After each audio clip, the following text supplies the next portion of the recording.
everyone, welcome to Variation 14. Variation 14 is about staccato, and you're supposed to play it in the lower half of the bow using flying staccato, but I'd like to start with staccato on the string in the upper half of the bow first. Basically, staccato on the string is a bunch of small martelé notes played on one bow. If you can play martelé, you can play staccato on the string. So start with one note. Remember, for martelé you have to catch the string, and it's the same for staccato. So start with one note, catch the string, and then you catch the string again for the next note, catch the string again for the next note.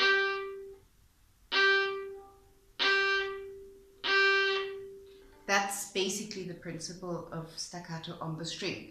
So a good way to start practicing that is just to practice it on one note.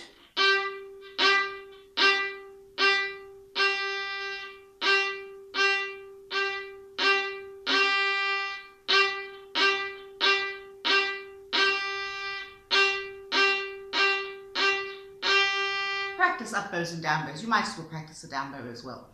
And then the next step would be to practice it in scales.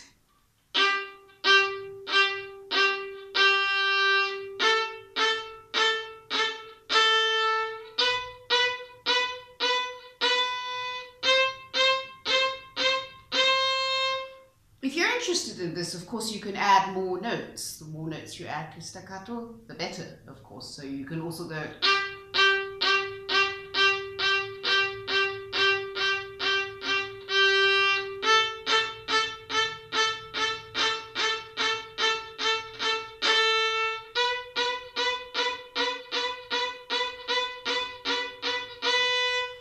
If you watch closely, you will see every time I catch the string, I tilt my hand forward. I'll exaggerate it a little bit. So concentrate on that when you're doing staccato. Exaggerate that a little bit, that will help you speed up the staccato. Flying staccato is a bouncing bowing, which is semi-passive. That means that the bow does most of it and you just direct the bow and give small impulses. A good way to start practicing flying staccato is to start with collé. Start in the middle of the bow, catch the string, and as you release, let the energy of the release catapult the bow upward. That's collé. Now do several collé up bows after each other. Catch, release, catch, release, catch, release. Then speed that up slightly.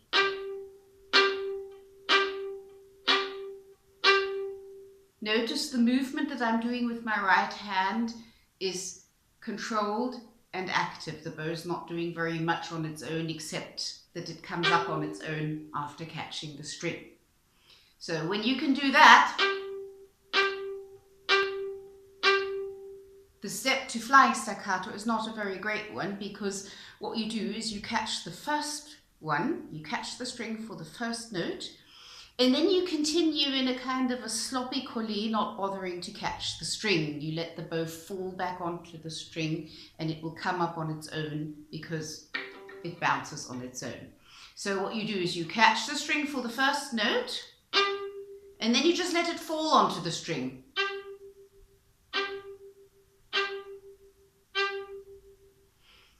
Then you can speed that up a little bit.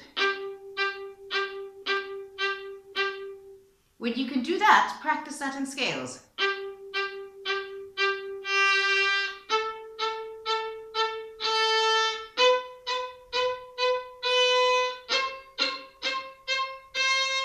You will see that the movement that I do with my right hand is the same as I did with collé. It's just much smaller and much more passive.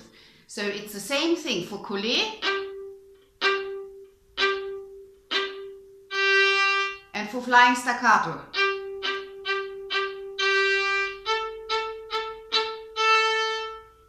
Practice that on one note and then practice it in scales before you move on to the variation, because the more familiar you are with the movement, the easier it will be for you to learn the variation. When you start practicing this variation, Start off with staccato on the string in the upper half. First of all, you're practicing staccato on the string in the upper half, which is good, and it also allows you to do it slowly.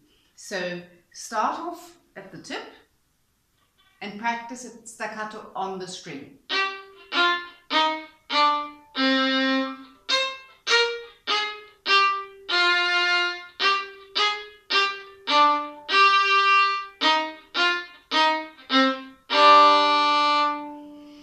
Remember to catch the string for every note, otherwise you won't get a pure staccato. And practice the whole variation staccato on the string. You're doing a lot for your bow technique there.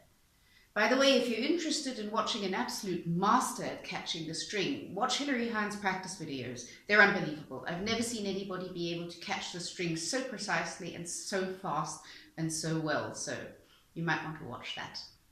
Now, for the flying staccato in this variation, basically you build it up the same way as you built up flying staccato on one note. You start off by playing this variation in collé. That's the preparation for flying staccato. So, you start in the middle of the bow because you're doing that in the lower half now, and you catch the string for every note.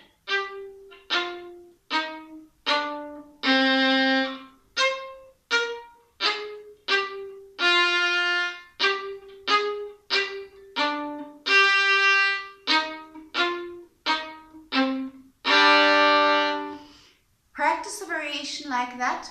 Remember not to lift the bow off of the string after the quarter note, because that's an extra movement, because you have to put it back onto the string to catch it, so that will bring in security. So leave the bow on the string after the quarter note.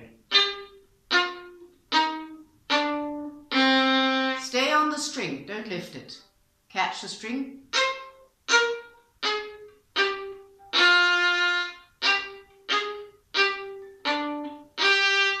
If you practice the variation like that, then you've come a huge step closer to flying staccato, and the chances that your flying staccato will be clear and precise are much higher. Now the next step is, just like we did in the preparatory exercises, just catch the string for the first note of the staccato.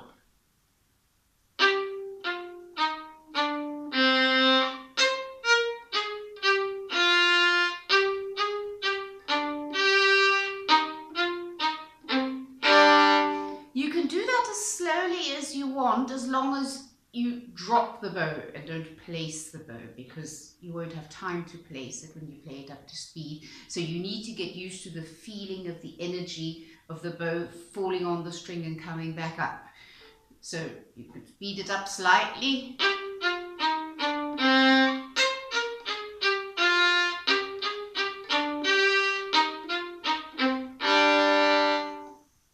Practice that variation in different tempi so that you really feel what you do with the energy of the bow as it comes back down on the string and comes back up again. The next step, when you feel comfortable with playing this variation in collé and in flying staccato, is to add the dynamics. The first 8 bars are mezzo forte, so you start in the middle of the bow.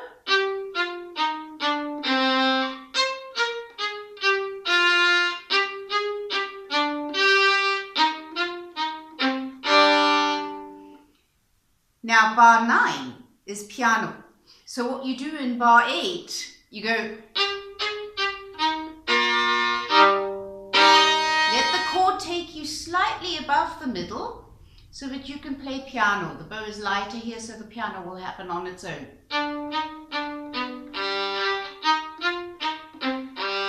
And then as you do the crescendo, you move towards the frog, because the bow is heavier there, and the crescendo will happen on its own.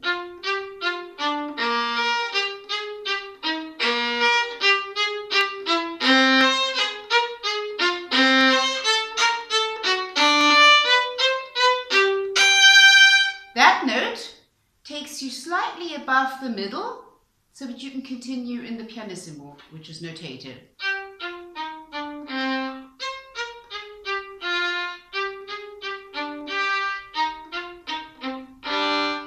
So basically what you are doing is you are using different parts of the bow for the dynamics to happen on its own. So you have to work at the bow division, you have to know what you want to do where, and then the dynamics will happen without you needing to do much anymore.